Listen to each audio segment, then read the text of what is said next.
쌍둥이 부모님이시죠? 지금 바로 학교에 오셔야겠습니다. 쌍둥이들이 많이 다쳤어요. 학교로부터 긴급 전화를 받은 미국인 아빠 에바는 하던 일을 제쳐두고 급하게 학교로 달려갑니다. 과연 무슨 일이 생긴 것일까요? 영상 시청 전 구독과 좋아요 눌러주시는 센스 잊지 않으셨죠? 안녕하세요. 저는 미국 캘리포니아에서 쌍둥이 아들을 키우고 있는 아빠 에반입니다. 10살의 쌍둥이 아들 에이든과 브레이든을 키우고 있다는 것은 정말로 특별하고 행복한 일이에요. 아내와 저는 조금 늦은 나이에 결혼을 하다 보니 아내 나이가 노산에 가까웠어요. 그래서 최대한 빨리 아이를 갖기를 원했고 시험관 시술을 통해 아이를 갖게 되었는데 놀랍게도 쌍둥이가 우리에게 찾아와 주었어요.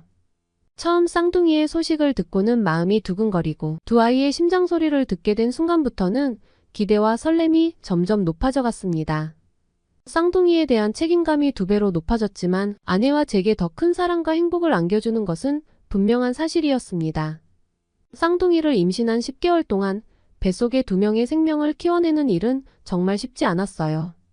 아내는 쌍둥이를 품고 있는 소중한 순간을 최대한 즐기려고 노력했지만 임신 초기에는 입덧이 지나치게 심해 먹지를 못하거나 먹은 것을 다 개워내는 일이 일상이었습니다. 아내는 입덧으로 많이 힘들어했고 먹지를 못하니 오히려 살이 빠지기까지 했습니다.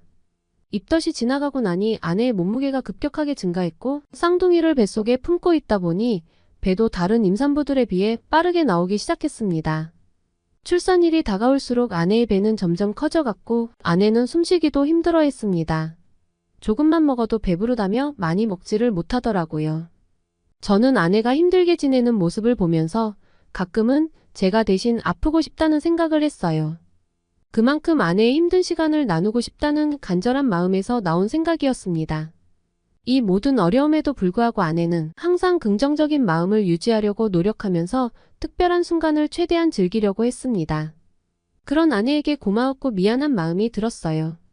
아내는 힘든 임신 기간을 버텨냈고 건강하게 쌍둥이 아들을 낳았어요. 쌍둥이를 얻은 행복한 기분은 말로 표현하기 어려울 만큼 너무나 크고 감동적이었어요.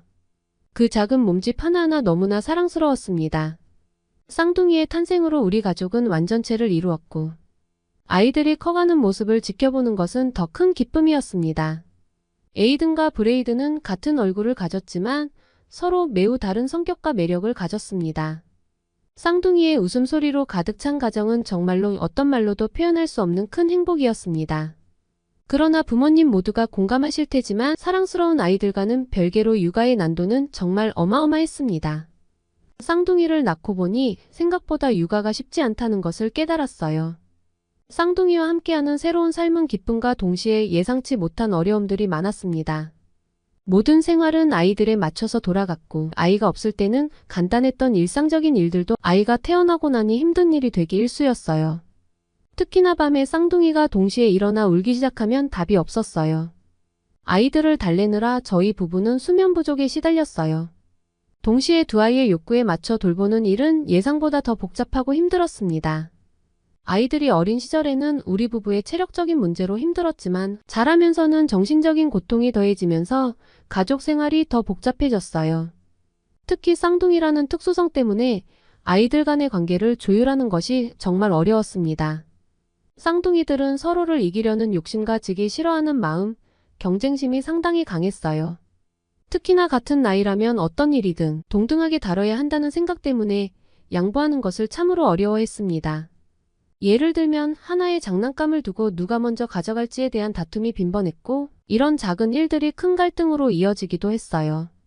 이후로 저희는 쌍둥이에 관련된 물건을 살 때 무조건 똑같은 것을 구매했어요. 아이들이 어렸을 때는 그래도 말싸움에서 끝났지만 커가면서 어느 순간부터는 몸으로 싸우기 시작했어요. 아이들끼리 한번 싸우기 시작하면 우리 부부는 그 싸움을 말리느라 진땀을 흘린 적도 많아요. 그리고 갈등을 해소하기까지 점점 시간이 오래 걸리기 시작했어요. 더욱이 아이들은 학교에 다니면서부터 관계가 더 악화되었습니다. 쌍둥이라는 특수성 때문에 친구들이 서로를 과도하게 비교하는 경향도 있었거든요. 아이들은 서로를 시기하고 질투하기까지 했어요. 자라날수록 점점 사이가 안 좋아지는 쌍둥이들 때문에 심리상담을 다닐 정도였어요. 동생인 브레이드는 에이든을 생각하면 짜증난다는 감정이 먼저 든대요. 뭐만 하려고 하면 에이든과 부딪히고 자주 싸우게 되고, 그러면 부모님께 혼나는 것이 반복되는 생활이 지친다고 했어요.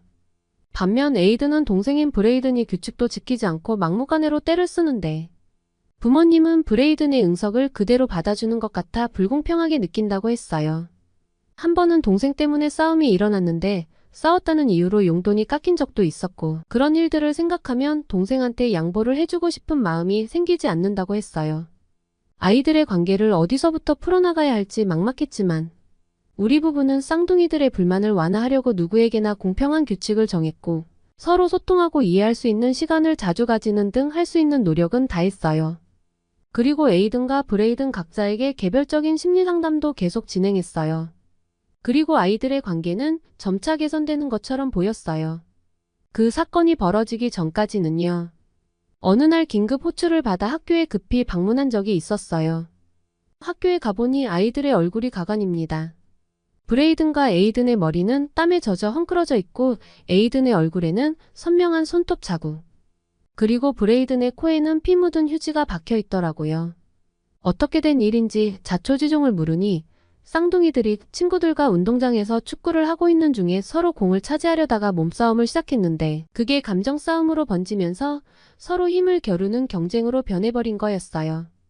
에이든과 브레이든이 서로 치고받고 싸웠고 주변 친구들이 겨우 뜯어 말렸다고 하더라고요. 아이들이 학교에 갈 때 친구들과 싸우면 어쩌나를 걱정했지, 쌍둥이들 간 서로 싸우는 걸로 걱정을 하진 않았는데, 이건 정말 더 어려운 일이 분명했습니다. 학교에 무리를 일으켜 죄송하다고 100번 사과를 하고 집에 데려온 쌍둥이들을 크게 혼냈습니다. 사과하고 풀으라고 했지만 마지막까지도 서로 사과하지 않았습니다. 갈수록 아이들 간 감정의 골이 깊어지는 이 상황을 저희 부부는 어떻게 해서든 해결해야만 했어요. 가정의 최대 고민이자 위기의 순간이었던 거죠. 해결 방법을 백방으로 알아보고자 커뮤니티에 글도 쓰고 많은 사람들의 조언을 받았습니다. 그중 눈에 띄는 댓글이 하나 있었는데요. 저희와 같은 처지에 놓여 있었던 쌍둥이 아들 엄마의 해결 방법이었습니다. 그 엄마도 과거에 저희와 같은 이유로 쌍둥이 간의 갈등으로 고민이 많았는데, 이 방법을 쓰고 나서 지금은 둘도 없는 베스트 프렌드가 되었다는 글이었습니다. 정말 지푸라기도 잡는 심정으로 방법을 공유해달라고 부탁했습니다. 그 엄마는 쌍둥이 아들들이 사춘기가 심하게 오면서 거친 언변과 행동 때문에 고민이 많았다고 이야기했습니다. 그러다 우연히 태권도라는 운동을 알게 되었고 차량 운행도 해서 보내게 되었는데, 거칠고 예민했던 아이들이 태권도를 배우면서 많이 편안해졌고 밝아졌다며 정말 만족한다고 했습니다. 저희는 바로 그 태권도장을 인터넷에 검색해 보았습니다. 태권도장의 홈페이지에는 만점에 가까운 별점과 후기들이 적혀 있었습니다. 태권도 수업을 받으면서 우리 아이가 사람이 되었네요. 형제들 간의 우애가 더 좋아졌다는 부모들의 절절한 후기들을 보고 저는 당장 태권도를 보내야겠다고 마음먹었습니다. 그리고 태권도장의 관장님과 상담하면서 쌍둥이들의 어려운 상황을 말씀드렸더니 관장님께서는 태권도는 단순히 운동 하나만 가르치는 곳이 아니라고 했습니다. 태권도는 체력뿐만 아니라 예의, 인내, 자제력 등을 길러주는데 초점을 맞추고 있고, 수업하면서 형제간의 협력과 서로를 존중하는 마음이 싹 더 자연스럽게 유대감이 형성될 것이라면서 걱정하지 말라고 하시더라고요. 분명히 쌍둥이들의 성격과 감정을 발전시키는데 도움이 될 것이라며 저를 다독여 주셨어요. 게다가 태권도장에서는 별도로 차량을 운영해서 학교가 끝나면 부모가 직접 픽업 드랍을 하지 않아도 된다고 하셨어요. 미국에서는 학원을 보내려면 부모가 온전히 픽업 드랍을 부담해야 합니다. 아이를 픽업 드랍 시키는 건 온전히 부모의 역할인데, 학원에서 조금의 교통비를 받고 차량 운영을 한다고 하니 좀 생소한 방식이었지만 학교에서 바로 픽업해 태권도 학원으로 이동하는 시스템도 안전하고 편리한 것 같아 그 점까지 마음에 들었습니다. 그렇게 아이들은 태권도장에 다니게 되었습니다. 처음 태권도장을 다녀온 에이든과 브레이든은 울고불고 난리가 났어요. 태권도장 관장님이 무섭다고 가기 싫다는 거예요. 하지만 태권도장 비용을 이미 지불했기 때문에 한 달은 다녀야 한다고 어쩔 수 없다고 말해주었습니다. 아이들은 한 달만 다니고 절대 안 다닐 거라고 못을 박았습니다. 그래서 저는 아이들에게 한 달을 다녀도 다니기 싫다면 그때는 그만 다녀도 좋다고 말했어요. 처음에는 아이들의 변화를 느끼지 못했어요. 태권도장에 다니면서도 격렬하게 싸울 때가 있었기 때문이에요. 그런데 어느 날부터인가 태권도 차량에서 내리는 에이든과 브레이든의 표정이 밝다는 것을 느꼈습니다. 또 어느 날은 에이든이 차량에서 잘 내릴 수 있도록 브레이든을 도와주기도 하고 집에 들어오는 동안 서로 손을 잡고 오는 날도 있었습니다. 게다가 함께 노는 시간도 점점 늘었고 놀다가 싸우는 횟수도 줄었어요. 서로 이해하고 존중하기 시작하면서 싸움이 줄어드는 거였습니다. 아이들의 관계는 눈에 띄게 점점 좋아졌습니다. 둘이 티격태격은 하지만 그 전처럼 머리를 쥐어뜯거나 주먹으로 싸우지는 않더라고요. 그 모습을 본 저희 부부는 그저 대견스러웠어요. 태권도장에 다닌 지 한 달 뒤 저는 아이들에게 물었습니다. 태권도장 그만둘 거냐고요. 아이들의 대답은 놀라웠어요. 절대 그만두지 않겠다고 이구동성으로 외치더라고요. 아이들은 승급 심사를 받아서 더 높은 띠를 따야 한다고 말했어요. 태권도는 승급 심사라는 시스템을 통해 품새의 전체를 외우고 도전과 성취감까지도 느낄 수 있도록 하는 운동이었던 거예요. 아이들이 더 높은 등급의 띠를 따기 위해 수시로 품새를 연습하는 모습이 너무 대견하고 귀여웠습니다. 게다가 태권도장에서는 운동만 하는 것이 아니라 친구들과 생일 파티도 하고 영화도 같이 보는 등 다양한 이벤트가 열려서 아이들이 그곳에서 친구들과 어울려 놀면서 단체 생활을 배우기도 했습니다. 부모 입장에서도 태권도는 예절과 인성을 중시하는 운동이라서 마냥 천방지축으로 배려가 부족했던 저희 아이들에게는 정말이지 딱 필요한 운동이었습니다.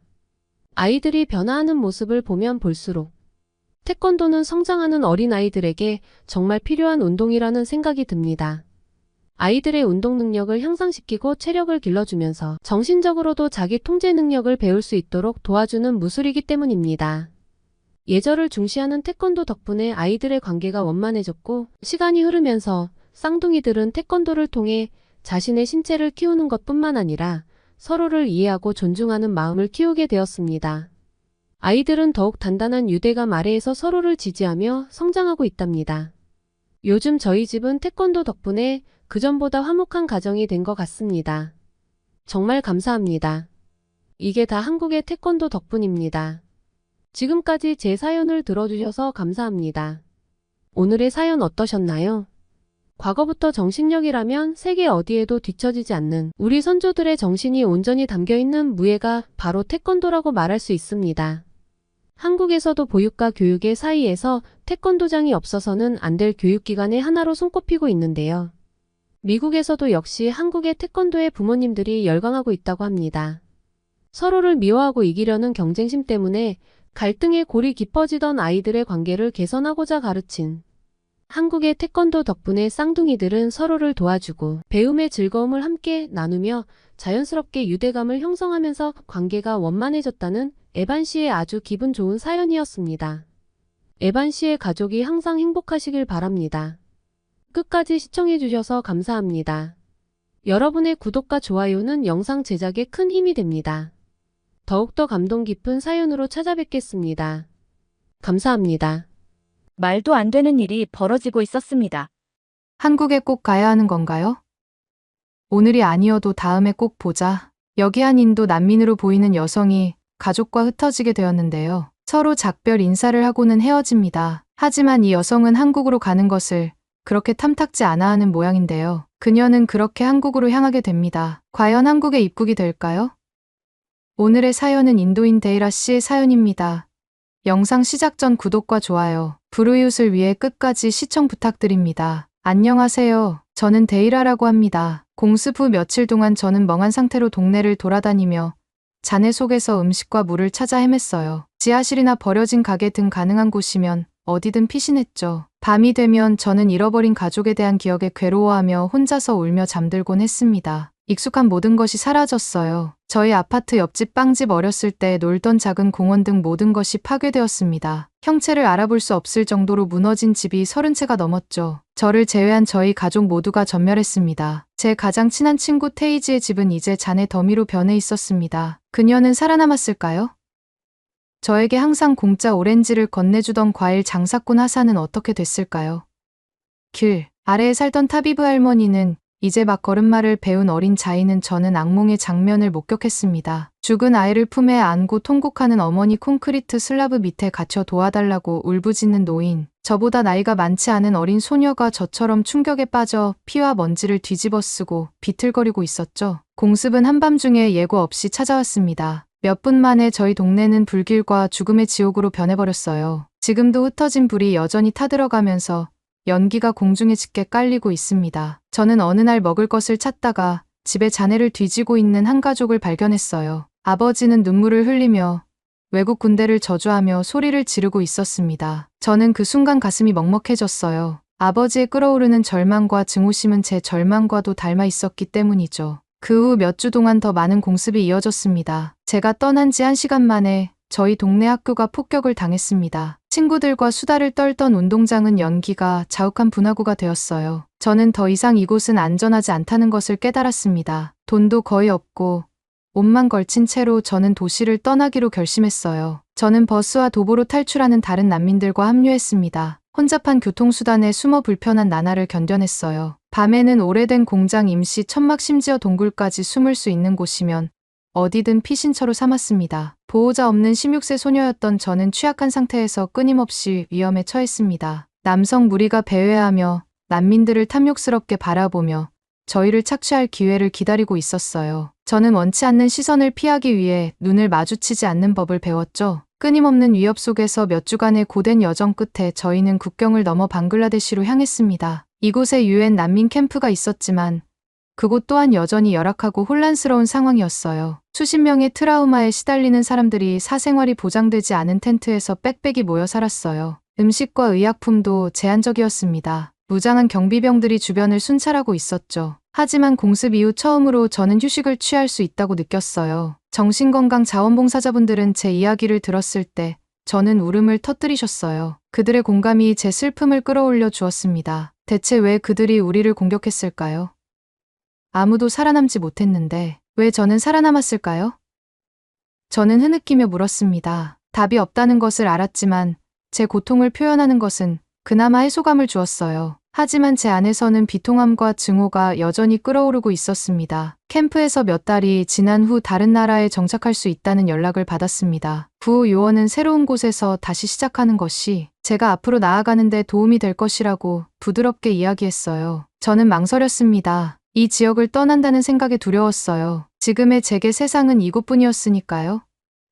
하지만 이 캠프에서 미래가 보장되지는 않았어요. 결국 저는 입소에 동의했죠. 한국으로 보내진다는 사실을 알게 된 날 저는 두려움을 느꼈습니다. 이 머나먼 아시아 국가에 대해 아무것도 몰랐기 때문이죠. 알아들을 수 없는 거친 말과 이해할 수 없는 문화들을 상상하게 되었어요. 하지만 다시 한번 생각을 고쳐먹으며 새로운 삶을 살 수 있는 유일한 기회라고 스스로에게 말했죠. 제가 이미 겪고 견뎌온 것보다 더 나쁠 수는 없으니까요.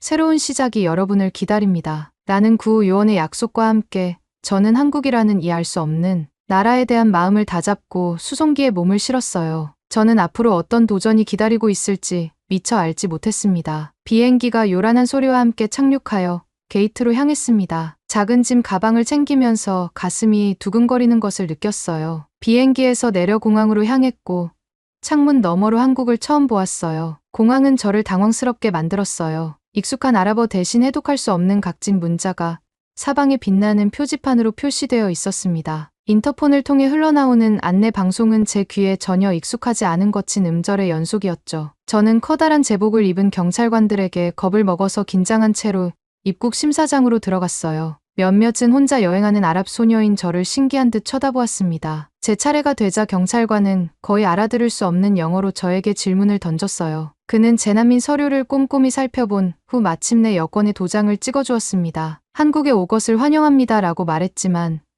그의 말투는 반갑지 않았어요. 혹시나 제가 이곳에 온 것을 못마땅하게 여기는 건지에 대한 의심이 들었죠. 한국에는 저 같은 난민을 원하지 않는 사람들이 있다는 걸 알고 있었거든요. 저는 그의 시선이 저를 따라오는 것을 느끼며 가방을 들고 서둘러 발걸음을 옮겼습니다. 공항은 번쩍이는 초현대식 건물이었지만 형광등과 많은 인파로 인해 저희 불안감은 더욱더 커졌습니다. 버스 한 대가 도로변에서 굉음을 내며 지나가자 저는 깜짝 놀랐어요. 인도에서는 모든 것이 느린 속도로 움직였기 때문이죠. 저는 이 혼란스러운 감각의 공격에서 벗어나고 싶었습니다. 밖으로 나오자마자 차가운 공기가 제 몸을 덮쳤습니다. 저는 가벼운 재킷만 입고 있었기 때문에 심하게 떨 수밖에 없었죠. 건조한 중동의 기후만 알고 있던 저에게 서울의 혹독한 겨울은 새로운 충격이어요. 저를 기다리던 사회복지사는 영어가 서툴렀지만 그가 박지연 씨라는 것은 알아들을 수 있었어요. 그는 다른 난민들과 함께 저를 벤에 태운 다음 서울 시내의 쉼터와 작은 임대 아파트에 각각 내려주었어요. 서울의 혼잡한 거리를 구불구불 달리는 차는 저를 매료시켰습니다. 매끈한 고층 빌딩 꼭대기에는 거대한 광고판이 밤낮으로 빛나고 있었어요. 끝없이 이어지는 차량 행렬이 넓은 도로를 꽉 막고 있었습니다. 사람들은 개미처럼 지하 터널을 지나고 구름다리를 건너고 있죠. 모든 것이 밝은 불빛과 급한 움직임 소음으로 가득했습니다. 아담한 고층 건물에 도착하자 박지연 씨는 제가 임시로 묵을 작은 원룸으로 저를 안내해 주었어요. 침대, 수납장, 핫플레이트 등 필수품만 있는 방이었지만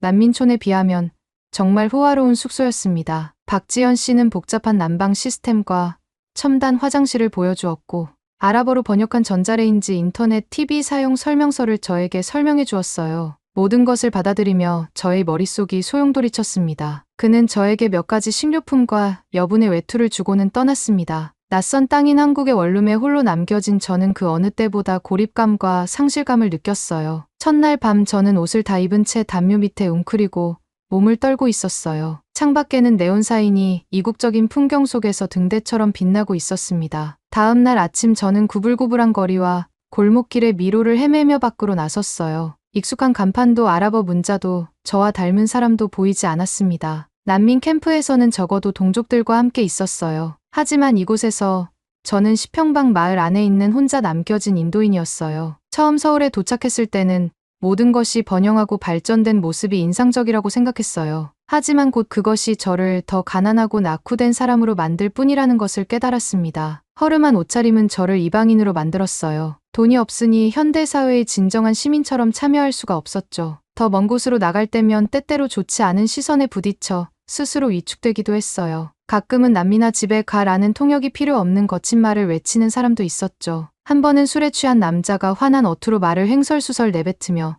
저를 밀친 적도 있습니다. 저는 덜덜 떨며 서둘러 도망쳤죠. 한국어는 저에게 매우 어렵게 다가왔습니다. 한국인들은 두 배로 대화하는 것 같았고 한국어 문장은 복잡한 음절로 가득했어요. 도로 표지판, 메뉴판, 안내 방송 등 모든 것이 저에게는 이해할 수 없는 상형문자였죠.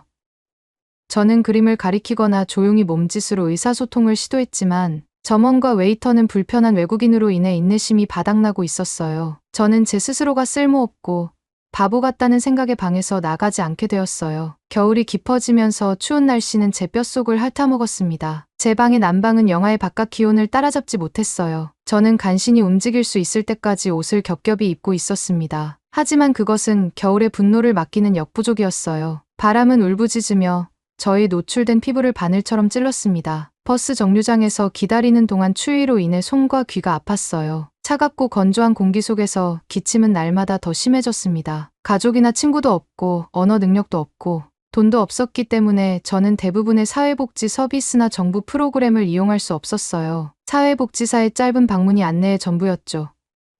그 외에는 이 낯선 나라에서 혼자 힘으로 살아가야 했습니다. 그나마 위안이 되는 것은 적어도 이곳에서는 전투기가 무차별적으로 폭탄을 퍼붓지는 않는다는 것이었어요. 하지만 육체적으로 저는 그다지 안전하지 않았습니다. 굶주림, 질병, 혹한 기타 공포가 여전히 저를 둘러싸고 있었죠. 삶은 매일매일 생존을 위한 싸움이었어요. 언어 장벽, 문화적 소외감, 편견, 혹독한 겨울 사이에서 저는 희망을 잃기 시작했습니다. 구호 활동가들이 약속했던 즉각적인 해결책은 국가를 옮기는 것이 아니었어요. 과거의 악몽은 여전히 제 잠을 괴롭혔습니다. 저는 한국에서 발이 묶여 허우적거리고 있었죠. 매일 밤 눈을 감으며 이 고통에서 벗어나게 해달라고 빌었습니다. 여기서 벗어나게 해달라고, 모든 것에서 벗어나게 해달라고 조용히 빌었습니다. 어디든 어떻게든 상관없었습니다. 하지만 매일 아침 제 기도는 응답이 없었고 악몽은 줄어들지 않았어요. 그러던 어느 날 누군가 제 문을 두드렸습니다. 조심스럽게 문을 열자 미소 띈 한국인 중년 남성이 인도어로 쓰인 팻말을 들고 안녕 데이라.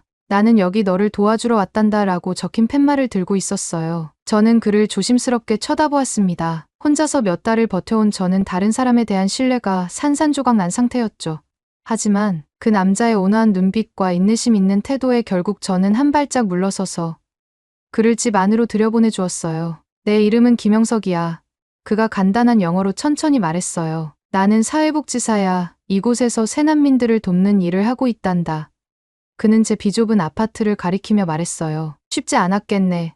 저는 한숨을 쉬며 말했습니다. 네, 아주 힘들어요. 전 여기서 혼자예요. 저는 말을 하다가 순간 이 남자를 믿어도 될까라는 고민을 하며 잠시 멈칫하다 다시 말을 이어갔습니다. 인도에서 가족을 잃었어요. 저는 아무도 없어요. 형석 아저씨는 공감하며 고개를 끄덕였다. 고생이 많았겠구나. 그는 가슴에 손을 얹었다. 이제는 내가 도와줄게. 나를 믿어도 돼. 저는 그를 믿고 싶었습니다. 몇 달 동안 동요 없이 지내다 보니 그의 존재가 위로로 다가왔어요. 저희는 1시간 동안 이야기를 나누며 서로 인간적인 관계를 맺게 되었어요. 그는 제 서툰 영어를 인내심을 가지고 해석하며 들어주었습니다. 형석 아저씨는 제 어깨를 꼭 잡아주며 저를 안심시켜 주었어요. 내일 봐, 아미라, 이제 다 괜찮아질 거야. 저는 오랜만에 작은 희망의 씨앗을 품으며 문을 닫았어요. 약속대로 아저씨는 다음 날도 그 후에도 매일같이 찾아왔습니다. 아저씨는 매일 아침에는 한국어 문장과 문화 예절 등을 저에게 가르쳐 주었어요. 오후에는 관공서에 데려가 의료보험, 푸드 스탬프, 기타 사회복지 서비스를 신청할 수 있도록 도와주었죠. 처음에는 이 많은 것들이 겁이 나고 당황스러웠어요. 하지만 아저씨는 저에게 이런 제도들이 많잖냐. 너는 이런 도움을 받을 권리를 가지고 있어 라고 말해주었어요. 그의 차분한 격려는 이 현실을 헤쳐나가는데 큰 힘이 되어주었죠. 아저씨는 제가 새로운 삶을 살 수 있도록 차근차근 도와주었어요. 한국어학원에 등록해주고 방과 후 과외도 해줬어요. 함께 장을 보러 다니고 작은 부엌에서 한국 요리도 가르쳐 주었죠. 제가 차별에 직면했을 때 아저씨는 그건 그들의 무지라며 저를 변호해줬어요. 통역을 위해 저와 함께 병원에 동행해주면서 기침이 심해져 불안해하는 저를 달래주기도 했죠. 아저씨의 변함없는 존재감은 저희 괴로움과 불신을 조심스러운 낙관주의로 서서히 변하게 했습니다. 1달 만에 눈에 띄는 개선이 있었어요. 말하기는 여전히 어려웠지만 표지판 해독과 대화의 요지는 파악을 할 수 있었습니다. 이제는 혼자서 식당에서 음식을 주문할 수도 있게 되었죠. 푸드 스탬프 덕분에 주방에는 항상 식료품이 가득했습니다. 의료 서비스도 받을 수 있었고 잡지와 음악 같은 작은 사치품도 살 수 있었죠. 겨울이 한풀 꺾일 무렵 저에게 밖으로 나가 새로운 도시를 함께 경험해보자고 권유했어요. 저희는 다채로운 농산물, 향기로운 향신료, 반짝이는 바다 생물들로 활기찬 시장을 거닐었고 그 모습들은 저를 매료시켰습니다. 상인들은 이제 저를 미소로 맞이하며 그들의 언어로 제 노력을 높이 평가해 주었어요. 공원에서 젊은 커플들이 새싹이 돋아나는 벚나무 아래에서 피크닉을 즐기는 모습을 보았어요. 화창한 날에는 할머니들이 담요를 깔고 앉아 손주들의 놀이를 지켜보며 대화를 나누기도 했습니다. 가족들이 함께 있는 모습을 보고 있자니 향수가 피어올랐어요. 형석 아저씨는 한국 문화에서의 공동체의 중요성에 대해 설명했어요. 아저씨는 우리는 내 사회가 아닌 우리 사회를 생각해 라고 말했습니다. 아저씨는 시민들이 대의를 위해 기꺼이 희생하는 방식에 대해 이야기했어요. 저는 서구의 급진적인 개인주의와는 다른 공동체적 사고방식에 감탄했습니다. 도시를 둘러보며 형석 아저씨는 일제강점기 한국전쟁, 독재 치하의 수십 년간의 관한 등 한국의 역사를 이야기했습니다. 우리 국민들도 큰 고통을 겪었단다라고 그는 말했습니다. 하지만 우리는 함께 재건해냈지. 한국인들이 단합과 근면을 중시하는 이유를 이제야 알았어요. 그들은 순전히 회복 탄력성을 통해 한 국가로서 스스로를 일으켜 세웠습니다. 한국에 대한 존경심이 커졌어요. 근면하고 자립심이 강한 한국인들과 함께 하고 있다는 사실에 저는 감격스러워졌습니다. 주말이면 아저씨는 저를 데리고 서울 외곽으로 현장학습을 떠났어요. 북적이는 항구에서는 인도의 동네 시장보다 4배나 큰 어시장을 구경했습니다. 저희는 한국 고대 왕조의 웅장한 궁궐을 방문하고 벚꽃이 만발한 산길을 걸었어요. 아저씨는 어느 주말에 저를 가족들과의 저녁 식사에 초대하기도 했어요. 아저씨의 아내분께서는 이제는 제게 익숙한 음식들로 식사를 준비했죠. 10대 아들은 인도에 대해 열심히 질문했어요. 가족들의 따뜻함에 제가 얼마나 가족을 그리워했는지를 깨닫고 울 뻔했습니다. 한국에 온 지 4개월째가 되었을 때 저는 진짜 대화를 나눌 수 있을 정도로 대화에 능숙해졌어요. 아저씨에게 모든 것이 변하기 전 아들처럼 평온하고 사교적이었던 제 과거에 대해 더 많이 이야기했어요. 그러다 갑작스럽게 부모님을 잃었던 기억이 떠올라 눈시울이 뜨거워졌습니다. 아저씨가 저를 위로하며 제 손을 살살 두드렸습니다. 고통이 완전히 사라지지는 않을 거야. 그가 말했어요. 하지만 언젠가는 분명 좋은 시절을 다시 기억하게 될 거란다. 너무 슬퍼하지 말으렴. 아저씨는 제게 슬픔을 극복하기 위해 일기를 써보라고 권유했습니다. 저는 아저씨의 말대로 글을 쓰면서 슬픔과 분노가 어느 정도 가라앉는 것을 느낄 수 있었어요. 이제 저는 매일 아침 일어나는 일과와 목적이 생겼습니다. 더 이상 집을 나서는 것이 두렵지 않았어요. 한때는 겁이 났던 버스와 시장도 이제는 익숙해졌습니다. 포장된 빵 대신 건강한 식사를 먹었어요. 약 덕분에 기침은 사라졌습니다. 2년 만에 처음으로 안전하고 안정감을 느끼게 되었어요. 하지만 잠자리에 누울 때마다 예전 생활의 잔상이 여전히 저를 괴롭혔습니다. 비행기 괭은 피어오르는 연기 비명과 흐느낌, 잠자리에 들기 전 어머니의 포근한 포옹 의식을 잃기 전의 짧은 단편들이 저를 괴롭혔어요. 어떤 날 밤에는 잔해에 부서진 피와 죽음의 악취 등 모든 것들이 떠오르며 숨이 막혀 잠에서 깨곤 했어요. 가족의 목소리가 들리던 자리에는 이제 끔찍한 침묵이 가득했습니다. 떨리는 마음으로 잠에서 깨어난 저의 눈물이 베개를 적셨습니다. 제 과거는 잔해에 묻혔지만 아직 제 마음속에는 파편처럼 박혀 있었어요. 악몽에 시달릴 때마다 아저씨는 다음날 저를 안심시켜주고는 했어요. 앞으로도 힘든 날들이 있을 거야. 아저씨가 말했습니다. 하지만 우리는 함께 이겨낼 수 있어. 아저씨 덕분에 저는 슬픔을 함께 짊어지고 어둠 속에서 저를 이끌어줄 사람이 생겼습니다. 한국에 온 지 반년이 지나자 저는 더 이상 생존에만 집중하지 않았습니다. 조금씩 상처를 치유하고 미래를 바라보게 되었죠. 한국어를 익히고 또래의 한국인 친구들을 사귀고 언젠가 한국에서 대학에 진학하는 꿈을 꾸었습니다. 여전히 불안정한 상황이었지만 그럼에도 불구하고 저는 계속해서 앞으로 나아가고 있었어요. 새롭게 찾은 희망은 저를 이곳으로 인도해준 아저씨에 대한 감사함으로 가득 찼습니다. 아저씨가 없었다면 저는 여전히 길을 잃고 표류하고 있었을 거예요. 제게 아저씨는 한때 원망했던 한국의 자비로운 마음을 대변해주는 사람이었습니다. 그 덕분에 한국은 이제 저에게 진정한 고향이 되어가고 있었어요. 데이라 저에게 한국의 문화를 보여주고 싶어 아저씨 어느 날 저에게 말했어요. 그래야 내가 한국을 더 잘 이해할 수 있지 않겠니? 저는 열심히 고개를 끄덕였습니다. 몇 달 동안 한국 생활에 적응한 후 저는 이 복잡한 사회를 더 깊이 들여다볼 준비가 되었어요. 아저씨는 한국의 유교적 뿌리에 대해 설명하는 것으로 시작했습니다. 수세기 동안 유 우서른에 대한 공경, 가족에 대한 충성심과 같은 이상이 사회를 지배해왔다고 했죠. 아저씨는 가족은 매우 중요하단다고 강조했어요. 부모는 자녀의 교육과 복지를 위해 많은 것을 희생하기도. 저는 제 꿈을 키우며 학교를 다닐 수 있도록 뒷바라지 해주신 부모님을 떠올리며 슬프게 생각했습니다. 그들의 사랑은 전쟁으로 인해 단절되었습니다. 아저씨는 공동체 문화에 대해서도 설명했습니다. 서양에서는 정체성이 개인적이라고 생각하지만 한국인은 나 혼자가 아니라 우리를 생각한단다. 그는 어려운 시절의 마을 사람들이 수확물을 공동으로 나누었던 이야기를 들려주었어요. 이는 인도에서 보낸 저희 어린 시절을 떠올리게 했습니다. 이웃들은 가족처럼 서로를 도울 준비가 되어 있었죠. 그 넉넉함이 그리워요.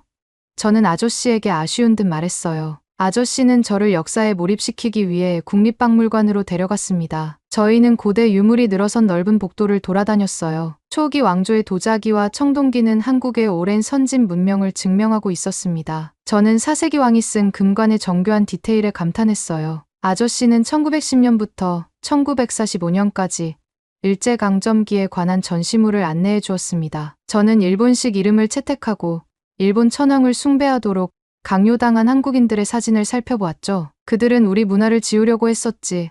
아저씨가 슬프게 말했어요. 그 시절에 우리 국민들은 우리 땅에서 2등 시민이었어. 한국전쟁 전시물에서 저는 인도의 저희 동네와 마찬가지로 폭격으로 폐허가 된 서울의 사진을 보고 움찔했습니다. 제가 겪었던 것처럼 고아가 되고 노숙자가 된 한국 아이들이 울부짖는 장면도 있었어요. 아저씨는 제 눈가에 눈물이 맺힐 때면 제 어깨를 토닥이며 위로해 주었습니다. 4.19 혁명에 관한 것들이 나오면서 아저씨가 설명했어요. 전쟁이 끝난 후에도 우리는 여전히 가난했단다 하지만 우리는 우리의 목소리를 찾았지. 저는 한국의 회복력에 큰 존경을 표하며 박물관을 떠났습니다. 인도처럼 이 나라도 잿더미에서 일어섰어요. 고난을 이겨낸 단결력과 결단력은 감동적이었습니다. 다음으로 아저씨는 일상적인 사회적 관행에 대해 소개해 주었어요. 한국의 집에서는 다른 사람의 집을 방문할 때 신발을 벗고 밝은 슬리퍼를 신는 것을 배웠죠. 아저씨는 바닥을 깨끗하게 유지하는 것이 중요해 라고 말했습니다. 어르신들께 공손하게 인사하는 법도 배웠어요. 제 음료는 먼저 따르지 않고 어르신들의 잔을 가득 채우는 등 식사 에티켓을 연습했죠. 건강과 공동 번영을 상징하는 식재료의 중요성도 배웠습니다. 아저씨는 추석과 설처럼 온 가족이 모여 성묘를 하고 풍성한 음식을 나누는 제사에 대해 설명했어요. 아저씨는 세대마다 조상을 기억한단다라고 말했습니다. 저는 지금도 매일 목에 걸고 다니는 어머니의 사진이 담긴 목걸이를 만지며 고개를 끄덕였습니다. 한국에 꼭 가야 하는 건가요?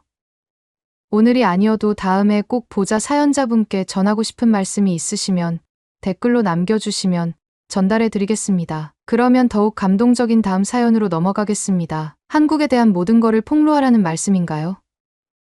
여기 중국 상하이의 큰 언론 업체에서 한국에 관한 어떤 실상을 폭로하라고 한 외국인 저널리스트에게 명령을 하는데요. 한국에 관한 어떤 거였길래 폭로를 하라고 한 걸까요?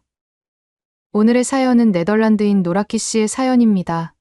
안녕하세요. 저는 노라키라고 해요. 네덜란드 시골의 험준한 시골에서 보낸 저희 어린 시절은 외롭고 고통스러웠습니다. 저는 2002년에 알코올 중독의 악순환에 갇힌 가난한 가정에서 태어났어요. 부모님은 얼마 되지 않는 돈을 자주 술로 탕진하셨고 저희 가족에게 남은 돈은 거의 없었어요. 저희는 종종 배고픔으로 인한 고통을 느끼며 잠자리에 들곤 했습니다. 네덜란드 중앙통계청에 따르면 2016년 네덜란드 아동의 17.6%가 빈곤 위험에 처한 반면 다른 서유럽 국가는 15.7%에 불과했어요. 비좁은 농가는 안락함이나 따뜻함을 거의 제공하지 못했습니다. 특히 자금이 부족했던 겨울철에는 깨진 창문과 문 사이로 찬바람이 들어와 얇은 담요 아래서 추위에 떨었죠. 전기가 들어오지 않아 전등이나 가전제품을 사용할 수 없는 등 편의시설도 매우 부족했어요. 저희는 합금으로 만들어진 욕조에서 불규칙적으로 목욕을 했고 나무를 구할 수 있을 때는 장작 난로에서 물을 데우고는 했어요. 바깥에는 에메랄드빛 언덕이 펼쳐져 있어 암울한 가정생활과는 극명한 대조를 이루고 있었어요. 저는 농장 근처의 오래된 숲과 무성한 초원을 거닐며 위안을 얻었어요. 여름에는 꽃봉오리와 야생화의 신선한 향기를 들이마시고 토끼와 붉은 여우가 배회하는 모습을 지켜보았죠. 하지만 하루가 끝나면 항상 위스키와 절망의 냄새가 나는 음산한 집으로 돌아가야 했어요. 제가 8살 때 여동생 메이브가 태어난 후 부모님의 술 중독은 더욱 심해졌고 저는 메이브와 동생 다이티의 사실상 보호자가 되어 부모님이 며칠 동안 술에 취해 사라지면 동생들을 먹이고 촛불을 켜고 이야기를 읽어주고 자장가를 불러주며 잠을 재웠어요. 부모님을 무척 사랑했지만 저희 어린 시절을 잃어버린 것에 대한 원망도 커져만 갔죠. 16살 무렵 저는 탈출을 계획하기 시작했습니다. 18살에 중학교를 졸업한 저는 작은 여행 가방에 옷가지와 일기장, 동생들의 사진 한 장을 챙겨 중국행 비행기에 몸을 실었어요. 창밖으로 시야에서 사라져가는 네덜란드의 들판을 바라보며 저는 슬픔과 희망을 동시에 느끼며 울었죠. 제 여정은 이제 막 시작되고 있었어요. 베이징에 대한 첫인상은 압도적이었습니다. 비행기에서 내려 북적이는 공항에 들어서자 귀에 익지 않은 언어를 사용하는 사람들의 물결에 빠져들었어요. 복잡한 문자가 그려진 중국어 표지판이 터미널에 늘어서 있었고 직원들은 제가 알아들을 수 없는 안내를 하고 있었습니다. 중국은 공항만 해도 고향의 마을 전체보다 더 커 보였어요. 공항 문을 나서자 도시의 풍경과 소리가 제 감각을 가득 채웠어요. 끝없이 늘어선 차량들이 넓은 도로를 막고 있었고 자전거와 오토바이 보행자들이 서로 뒤엉켜 혼돈의 무질서를 이루고 있었죠. 우뚝 솟은 고층 빌딩들이 도시를 뒤덮은 자욱한 스모그 속으로 사라진 채 아래를 내려다보고 있었어요. 노점상들이 거친 목소리로 찐빵 볶음면, 바비큐, 꼬치 등을 광고하며 외치고 있었어요. 습한 공기 속에 섞인 냄새는 이국적이면서도 구역질이 날 정도였죠. 저는 버스를 타고 방이 보이지 않는 작은 동네 팡자우퉁으로 향했고 몇 달간은 적은 돈으로 버틸 수 있기를 바라며 방을 빌렸습니다. 제가 살던 건물은 고급 아파트라고 소개되었지만 금이 간 콘크리트 벽과 벗겨진 페인트 곰팡내 나는 악취가 나는 방이었죠. 4명이 비좁고 더러운 부엌과 욕실을 한 층에서 함께 사용해야 했습니다. 하지만 딱딱한 간이 침대가 있는 작은 방은 저에게 진정한 독립의 공간으로 자리 잡았어요. 그 초기에는 모든 것이 새롭고 신기하고 혼란스러웠어요. 저는 눈을 크게 뜨고 북적이는 시장을 돌아다니며 형형색색의 과일과 채소, 덤이 살아있는 닭과 오리 펄떡이는 물고기 수조에 놀랐어요. 좁은 골목길을 가득 채우는 풍경과 소리들에 감탄했죠. 돌아가면 가장 가까운 마을에는 조용하고 고풍스러운 시장이 하나 있었어요. 매일 새로운 발견이 이어졌습니다. 저는 곧 동네 편의점에서 진열대를 정리하고 계산대에서 일하는 일자리를 찾았어요. 매니저인 챔 씨는 제가 고객 응대에 어려움을 겪기도 하고 중국어가 서투르기도 했지만 저희 신뢰성을 높이 평가했어요. 제 월급은 식비와 집세를 겨우 충당할 정도로 적었지만 제 스스로 돈을 벌 수 있다는 사실에 저는 만족했습니다. 여가 시간에는 근처 커뮤니티 센터에서 중국어를 공부하기 시작했어요. 처음에는 성조 때문에 답답했지만 매일 연습하면서 조금씩 실력이 늘었죠. 또한 중고 노트북을 사기 위해 돈을 모아 인터넷을 통해 새로운 세상을 열었습니다. 네덜란드는 항상 답답하게 느껴졌지만 중국은 제가 동경하는 활력과 추진력으로 펄떡이는 무한한 곳으로 보였죠. 몇 달 만에 저는 신문사, 신입사원에 지원할 수 있을 정도로 중국어 실력이 향상되었어요. 자격 요건은 부족했지만 열정을 강력히 어필한 저는 결국 카피 에디터로 입사하게 되었어요. 저는 분주한 뉴스룸과 탐사 저널리스트가 되겠다는 제 꿈이 울려 퍼지는 자판 두드리는 소리에 즉시 빠져들었습니다. 이것은 저희 첫걸음이었죠. 하지만 새로운 직업의 냉혹한 현실이 다가오자 환상은 금세 깨졌어요. 저는 치열한 저널리즘과는 거리가 먼 뜨개질 동아리나 탁구, 대회와 같은 평범한 주제의 기사를 편집하는 일을 맡게 되었죠. 제가 제안한 실질적인 뉴스 기사는 편집장에게 곧바로 거절당해요. 한편 다른 지역 기자들은 파렴치한 선정주의를 실천하며 스캔들이나 비극을 헤드라인에 짜깁기에 진실을 과장하는 경우가 너무 많아요. 이곳의 저널리즘은 진실을 폭로하는 것이 아니라 소문과 가십을 악용해 신문을 팔아먹는 것에 불과하다는 것이 분명해졌죠. 제 도덕심은 이런 모습에 반항하고 있었습니다. 회사를 그만두는 것은 자유로웠지만 저는 다시 재정적으로 불안정해졌어요. 그 후 1년 동안 저는 웨이터 영어 과외, 심지어 자동차 박람회에서 술 취한 남성을 피하면서 제품 샘플을 나눠주는 등 아르바이트로 여러 가지 일을 전전했습니다. 때때로 네덜란드를 떠난 것이 실수였나 하는 의문이 들기도 했어요. 제가 갈망하던 자유는 그 어느 때보다 더 멀리 있는 것처럼 보였습니다. 마침내 차이나 데일리의 해외 특파원인 예외의 어시스턴트로 취직하면서 저에게 휴식의 기회가 찾아왔습니다. 주로 예외의 기자의 심부름꾼 역할이었지만 저는 실제 기자의 삶을 엿볼 수 있었어요. 예외인은 저에게 보도할 가치가 있다고 생각되는 중국 기사를 조사하게 했고 알려지지 않은 각도를 찾아내는 방법을 가르쳐 주었어요. 또한 전쟁으로 폐허가 된 나라에서 국제적인 임무를 수행한 이야기를 들려주며 여행과 모험에 대한 저의 욕구를 자극했죠. 어느 가을 저녁 예외인은 저를 저녁 식사와 술자리에 초대했어요. 매실주를 마시며 그녀는 상부에서 아시아의 빈곤에 관한 일련의 기사를 승인했다고 말했죠. 한국에 관한 기사가 그녀에게 배정되었고 그녀는 저와 함께 한국에서 취재하며 저에게 도움을 주고 싶다고 했죠. 고작 해야 1에서 3주 정도밖에 안 되겠지만 이제 시작이야. 그녀는 윙크하며 말했어요. 제 가슴이 부풀어 올랐습니다. 중국의 제약에서 벗어나 진정한 현장 기자로서의 삶을 경험할 수 있는 기회, 제가 기다려온 꿈이었죠. 저는 한국의 인상적인 기술과 북쪽 이웃과의 평화, 회담에 대한 뉴스 영상 외에는 한국에 대해 거의 아는 것이 없었습니다. 저에게는 불분명한 장소였죠.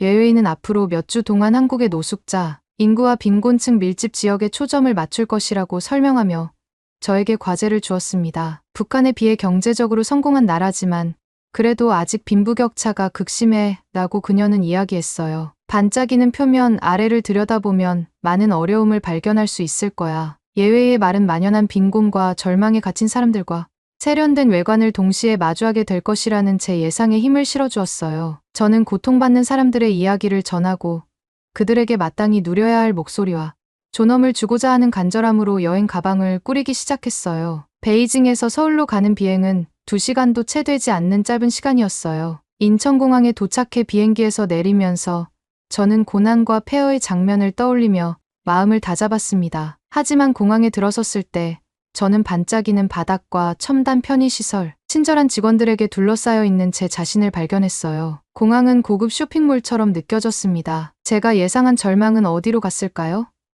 도심으로 진입하면서 혼란은 더욱더 커졌어요. 늙은 빈민가 대신 초현대식 고층 빌딩과 명품 브랜드를 광고하는 거대한 백화점이 눈에 들어왔습니다. 젊은 직장인들이 꼼꼼하게 가지치기 한 나무가 늘어선 넓은 거리를 가로지르고 있었어요. 뉴스에서 빈곤이 퍼져 있는 후진국으로 묘사했던 대한민국이 이런 모습이었을까요? 더욱 당황스러운 것은 사람들의 에너지와 태도였어요. 저는 한국인들은 축 처진 어깨와 함께 시선이 땅에 고정되어 있을 거라 예상했어요. 하지만 사람들은 고개를 들고 목적의식을 갖고 걷고 있었고 종종 웃으며 대화를 나누고 있었어요. 지하철에서는 한 한국인이 제게 자리를 양보해 주었는데 작지만 이타심과 존중을 느낄 수 있는 행동이었죠. 북적이는 시장에서 한상인은 제 혼란스러운 표정을 알아채고 서툰 영어로 도움이 필요한 것이 있는지 부드럽게 물으며 제가 고른 마들렌 쿠키의 계산을 거절했어요. 예웨이와 호텔에 도착했을 때 저는 망가져 있을 거라 짐작했던 이 나라에 대한 저의 생각과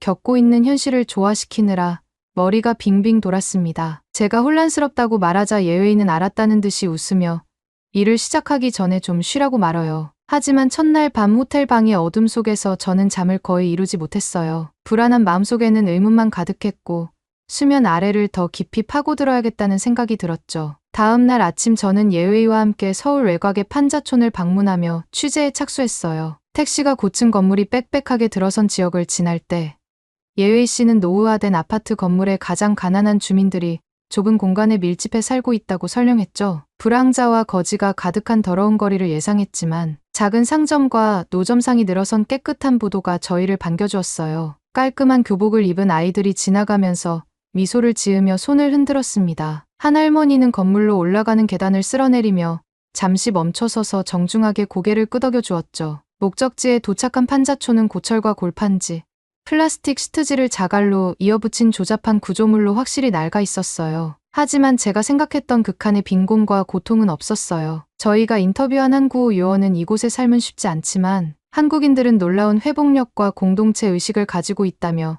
인내심을 가지고 설명했습니다. 이웃들은 자신이 가진 작은 것을 공유하고 있으며 노숙인들은 스스로를 지키기 위해 노력하고 있죠. 그의 말은 저에게 깊은 인상을 남겼습니다. 좀 더 부유한 도심 지역으로 이동하면서 예외에는 비싼 가격표가 붙은 명품 브랜드를 취급하는 호화로운 상점을 계속 지적했어요. 진공과 함께하는 이런 수준의 소비는 한국의 극단을 보여주고 있어 라고 그녀는 말했어요. 하지만 매장 안에서는 단순히 쇼핑만 하는 것이 아니라 함께 웃으며 사진을 찍는 10대 청소년들의 모습이 눈에 띄었어요. 덜 부유한 사람들도 경비원에게 외면당하지 않고 오히려 환영받는 것처럼 보였습니다. 그들은 활기찬 에너지를 즐기는데 거리낌이 없어 보였어요. 그날 저녁 북적이는 식당에서 예웨이와 저는 한국식 바비큐를 먹으며 소감에 대해 이야기를 나눴어요. 고소한 고기와 다양한 반찬이 입맛을 돋우고 저희의 영혼을 감동시켰죠.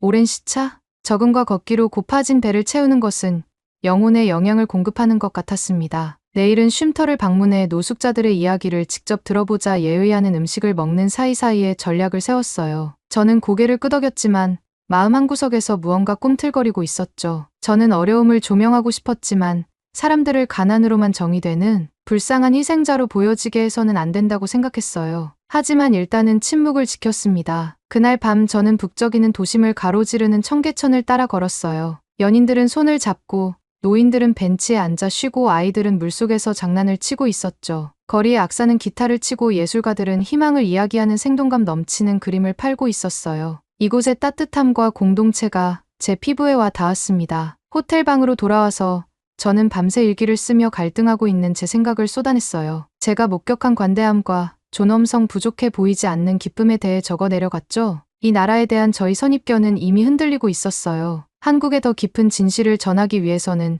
제 자신의 편견을 다시 살펴볼 필요가 있다는 것을 깨달았습니다. 진실은 우리가 기대하는 어둠 속에만 있는 것이 아니라 다른 곳에 숨어 있는 경우가 많으니까요. 그 후 며칠 동안 노숙인 쉼터를 방문하고 더 많은 인터뷰를 진행했어요. 특히나 한 노인의 말이 기억에 남습니다. 저희는 아무것도 가진 것이 없지만 한편으로는 모든 것을 가지고 있습니다. 가족처럼 느껴지는 친구들, 관심 가져주는 사람들, 제 삶은 힘들지만 행복이 없는 것은 아니에요. 저는 정부가 충분하지는 않지만 노숙자들을 위해 푸드 스탬프와 기타 자원을 제공한다는 사실을 알게 되었어요. 활동가들은 쉼터 의료 지원 일자리 기회를 제공하여 사람들을 일으켜 세우기 위해 끊임없이 노력하고 있었어요. 이 안전망은 결함이 있긴 했지만 적어도 취약계층에 대한 공동의 책임을 인식하는 사회를 보여주었습니다. 한국은 단순히 고난의 땅이라는 저의 편견은 하루하루가 지날수록 계속해서 한 겹씩 벗겨졌습니다. 종종 저희 편견에 가장 강력하게 도전하는 것은 생각보다 작은 순간들이었어요. 약국 줄에서 기침을 하는 제 손을 자연스럽게 잡아주며 앞쪽으로 데려가 진정제를 사주던 할머니의 모습처럼 말이죠. 또는 작은 국수 가게의 주인이 메뉴판을 읽으려고 눈을 가늘게 뜨고 있는 저를 발견하고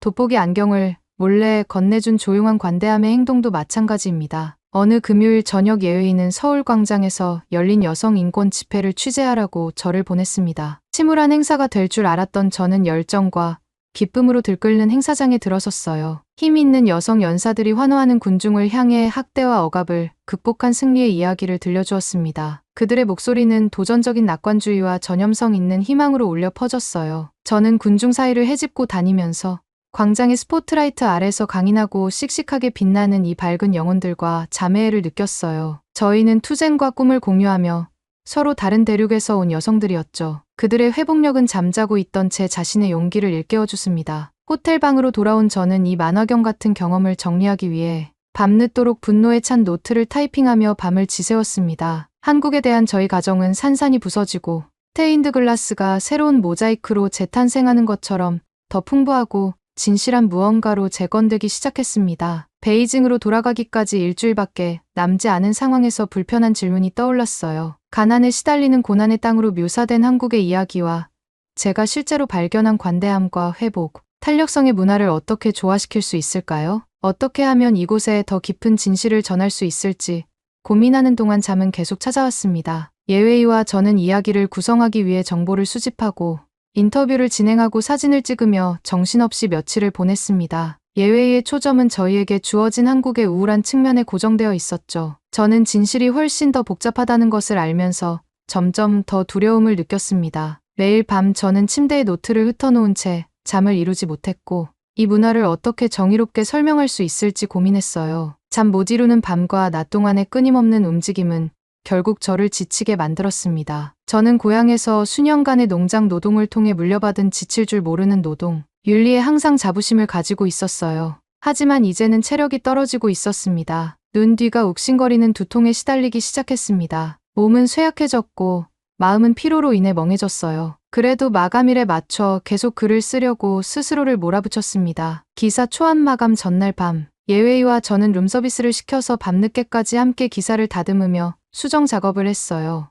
예상대로 예웨이는 가슴 아픈 이야기는 무겁게, 희망에 찬 이야기는 가볍게 풀어냈습니다. 제가 목격한 친절과 품격에 대한 저의 빈약한 추가는 이야기의 균형을 맞추는 데 거의 도움이 되지 못했어요. 마침내 자정을 훨씬 넘겨 침대에 누웠을 때 제 머리는 두근거렸습니다. 불과 몇 시간 후 열이 나고 목이 따갑고 팔다리가 쑤시는 느낌의 잠에서 깼어요. 하지만 그날 아침 취재가 예정되어 있었기 때문에 저는 부지런히 침대에서 일어나 예웨이가 노트북을 들고 기다리는 로비로 내려갔어요. 로비 창문으로 들어오는 햇살이 욱신거리는 눈을 뚫고 들어왔고 저는 메스꺼움을 참으며 이를 악물고 의자에 걸터 앉았습니다. 이미지를 더 생생하게 만들기 위해 마지막 수정사항을 지적하는 예웨이의 목소리는 나지막하고 멀게 들렸어요. 저는 그녀의 복잡한 제안을 따라가기 위해 애를 썼습니다. 노랗게 내 말을 듣고 있긴 해요. 예웨이가 저를 꾸짖었어요. 저는 고개를 절레절레 흔들며 머릿속의 안개를 걷어내려고 노력했습니다. 바람을 쐬려고 일어서는 순간 다리에 힘이 풀리더니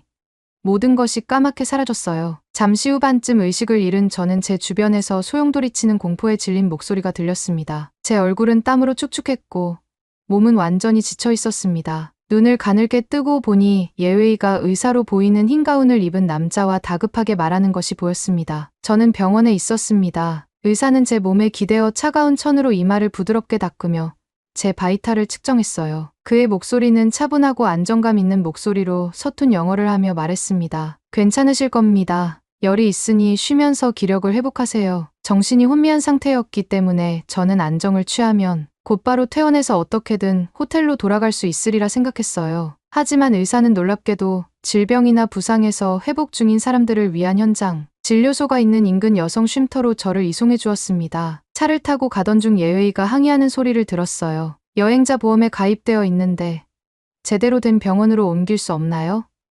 하지만 의사는 단호했습니다. 예웨이에게는 약뿐만 아니라 치료가 필요합니다. 수녀님들이 돌봐줄 겁니다. 더 빨리 낫게 될 거예요. 모든 상황을 이해할 수 없었지만 너무 지쳐서 서서히 다시 잠에 들었습니다. 시간 후 깨어났을 때 저는 허브연고, 냄새가 나는 작고 소박하게 꾸며진 방의 얇지만 아늑한 침대에 누워 있었어요. 화분이 햇볕을 쬐고 있는 옆 창문으로 햇살이 들어왔습니다. 저는 멍하니 눈을 깜빡이며 여기가 어디인지 기억하려고 노력했습니다. 천천히 병원과 의사 그리고 저를 여기로 데려오라고 했던 의사의 고집이 떠올랐습니다. 하지만 정확히 여기가 어디인지 알 수가 없었어요. 문을 두드리는 부드러운 소리에 저는 몽롱하면서 깨어났습니다. 친절한 얼굴의 중년 여성이 김이 모락모락 나는 머그잔을 들고 들어왔습니다. 이걸 마시면 기력 회복에 도움이 될 거예요. 그녀가 따뜻한 약차를 제 손바닥에 대며 서툰 한국어로 말했어요. 그녀의 이름은 유미였고 쉼터의 자원봉사자라고 설명했습니다. 그 후 며칠 동안 유미 씨와 다른 자원봉사자들은 전통 약초 요법과 미역국 그리고 부드러운 격려로 저희 건강을 회복시켜 주었습니다. 열이 내리고 건강이 호전되면서 마침내 주변을 둘러보고 주민들과 이야기를 나눌 수 있게 되었죠. 이 쉼터는 가톨릭 수녀들이 질병에서 회복 중이거나 학대를 피해 도망친 여성, 노숙자 등 의지할 곳이 없는 여성들을 위한 피난처로 운영하고 있다는 사실을 알게 되었어요. 수녀들은 작은 기숙사 방과 허름한 식당에서 매일 식사를 제공하고 입소자들이 다시 일어설 수 있도록 서비스를 제공했어요. 저와 같이 어려운 환경에서 태어난 다른 소녀들에게 피난처를 제공했던 네덜란드의 어린 시절, 집 근처에 있던 수녀원이 떠올랐어요. 그곳에서 저는 다시 한번 종교가 판단 없이 연민을 베푸는 선의 힘이라는 것을 깨닫게 되었죠. 어느 날 저녁 저는 노래와 교류를 위해 모인 주민들과 함께 했습니다. 여성들은 어린 시절의 트라우마, 가정폭력, 가난과 배신 등 자신들이 극복한 시련에 대한 이야기를 나누었어요. 하지만 회복력과 희망도 함께 쏟아져 나왔습니다. 모든 것이 무너져 내렸을 때 쉼터는 제 집이었습니다. 자매들은 저에게 다시 시작할 수 있는 기회를 주었어요. 라고 한 여성은 감사한 눈물을 훔치며 말했습니다. 수녀님들의 조용한 용기는 제 내면에 더 나은 날을 향한 믿음의 불꽃을 타오르게 했죠. 마지막 날 밤 수녀님들은 제 침대 주위에 모여 찬송가를 부르며 넉넉지 않은 형편에도 음식값을 제 손바닥에 쥐어주었습니다. 사흘 후 예의가 저를 데리러 왔을 때 저는 다시 여행할 수 있을 만큼 강해졌어요. 하지만 더 중요한 것은 지금까지 저를 괴롭혔던 방향과 목적의식을 찾았다는 것이었죠. 저보다 훨씬 더 많은 고통을 겪으면서도 인내했던 이 여성들이 제가 앞으로 나아갈 길을 밝혀주었습니다. 저는 이 문화의 완전하고 복잡한 진실을 존중하는 새로운 서사를 쓰면서 그들의 힘을 빌릴 수 있었죠. 어둠이 빛으로 바뀌고 절망이 끈질긴 희망으로 극복되는 이야기.